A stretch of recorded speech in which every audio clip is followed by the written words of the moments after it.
O pare, ano ga? Good morning. Ay, medyo magandang-ganda ng araw. Ano ang ating Oo, mga ibang papa? araw ngayon. Sa Nasikat na, oh. napakarami namang dapat mapagkwentuhan. Dahil yun namang mga kwento na minsan ating pinagkukwentuhan, yun na may bata pa ako'y kwento na eh.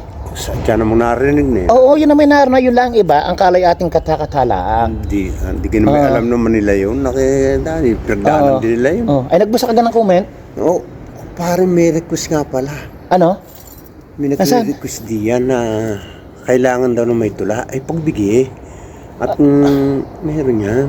Aba nga, ay tumula ka daw naman minsan. Aba nga, nimpa, sanigan. Aba, Pagbigay. naku, ay doon tayo tapos. Pero, siyempre, followers natin yan, pagbibigyan natin ng kaunti.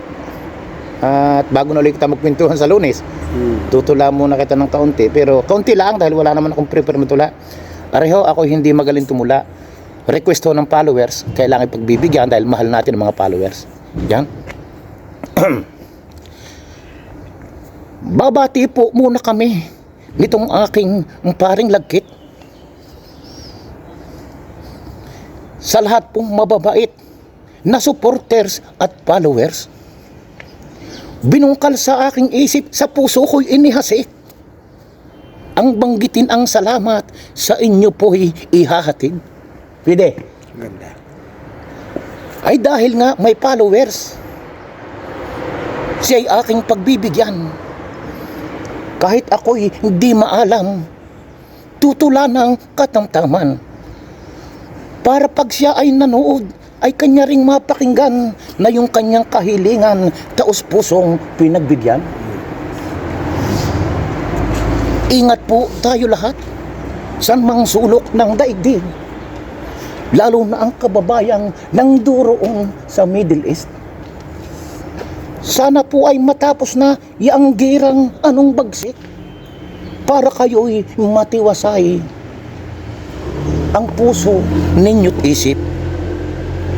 At kung mayroong nagtatanong kung kami po'y nasasaan, sa sentro po nitong Roma, dito kami napaasan. Trabaho ko ay portiere, kung sa ati isang bantay, kondominium na malaking nakatiray mayayaman. Ito naman kumpare ko, ang tangi niyang hanap buhay. 3 bahay araw-araw yung kanyang pupuntahan. Maglilinis, mamamlansya, yan ang kanyang katauhan. Pagdating ng katapusan, wallet niya ay naapaw. Yun lamang po. Shout out mga kalabyo, bukas na kwentuhan. Tulaan muna tayo. At doon nga pala ho, sa aking mga followers na mahilig na tumula, kung mayroon po kayong tula, inyo pong isend sa akin sa messenger at akin pong bibigkasin. Ako po yung nakakatula ng kaunti, pero hindi po ako magaling. Yun lamang po. Shout out mga kalabyo.